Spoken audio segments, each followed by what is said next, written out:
കഴിഞ്ഞ വീഡിയോയിൽ ഉറക്കത്തെക്കുറിച്ച്,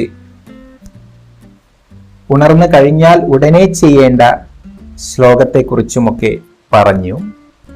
ഇനി ഉണർന്നു കഴിഞ്ഞ് ഭൂമി വന്ദനം ചെയ്യുന്നതിനെ പറ്റി പറയാം.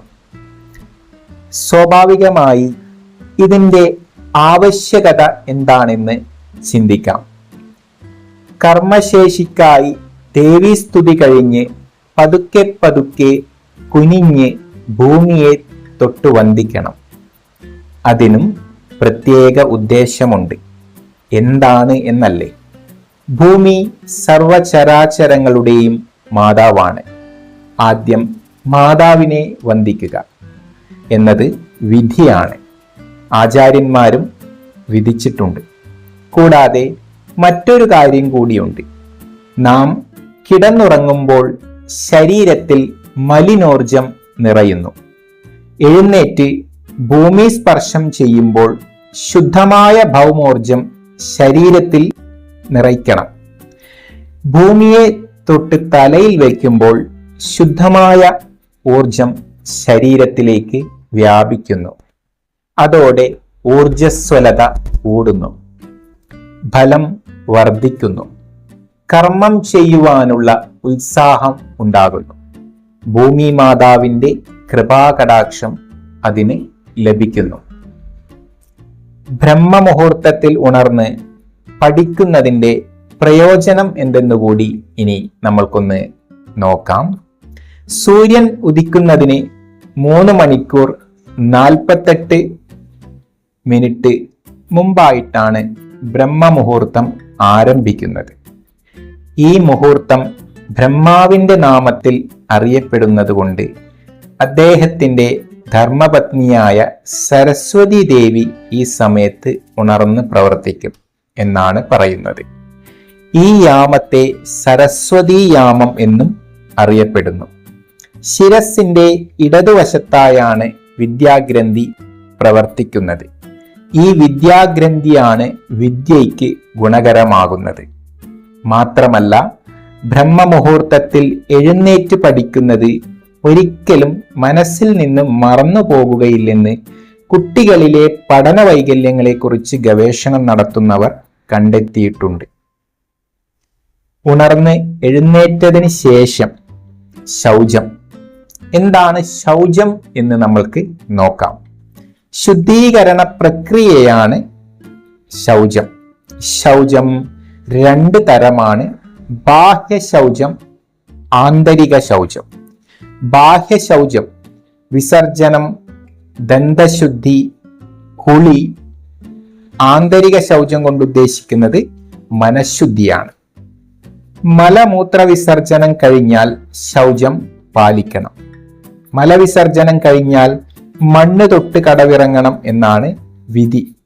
മൂത്രവിസർജനം കഴിഞ്ഞാലും കടവിറങ്ങണം. പിന്നീട് ദന്തശുദ്ധി വരുത്തി കുലുക്കുഴിയണം.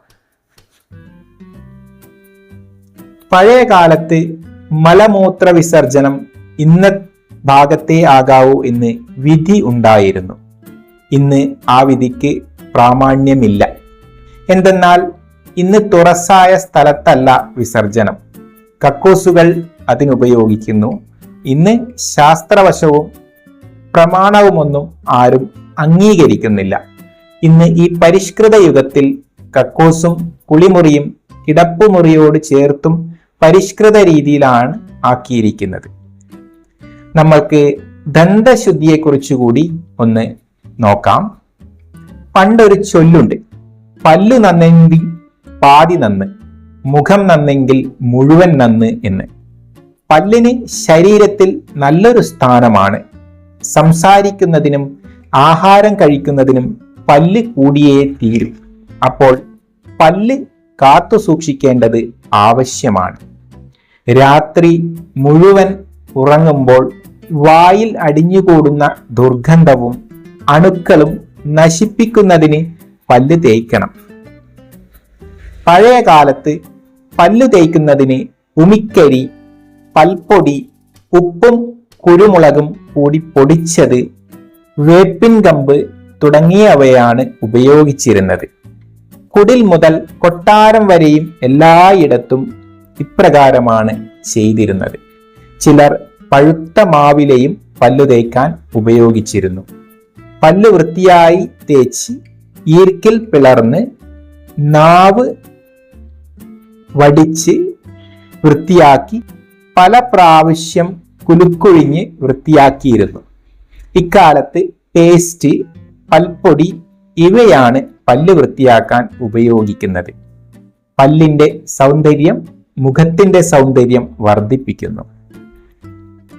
പല്ലു തേച്ച് വൃത്തിയാക്കാതിരുന്നാൽ പല്ലിനിടയിൽ പറ്റിയിരിക്കുന്ന ആഹാരത്തിന്റെ അംശങ്ങൾ അവിടെ ഇരുന്നു പഴകി പല്ലിന് കേടുവരാൻ സാധ്യതയുണ്ട്. പല്ലിൽ പോടുവരാനും വായ്നാറ്റത്തിനും കാരണമാകും. അതുകൊണ്ട് പല്ലിനെ പൊന്നുപോലെ നോക്കണം. ദന്തശുദ്ധി വരുത്തേണ്ടതിന് ചില വിധികളുണ്ട്. സൂര്യൻ ഉദിക്കുന്നതിന് മുമ്പായിട്ടാണെങ്കിൽ കിഴക്ക് ദിക്കിലേക്ക് നോക്കി നിന്നും, സൂര്യൻ ഉദിച്ചതിന് ശേഷമാണെങ്കിൽ ഈശാനകോൺ വടക്ക് കിഴക്ക് ദിശ നോക്കി നിന്നും വേണം ദന്തശുദ്ധി വരുത്താൻ. ദന്തശുദ്ധി വരുത്തേണ്ട സമയത്ത് കാമദേവനെയും വനസ്പതിയെയും മനസ്സിൽ ധ്യാനിച്ചു വേണം ദന്തശുദ്ധി വരുത്താൻ. ഇനി എണ്ണ തേപ്പിനെ കൂടി കുറിച്ച് അല്പം പറയാം. സ്നാനത്തിന്റെ ആദ്യ പടി എണ്ണ തേപ്പാണ്.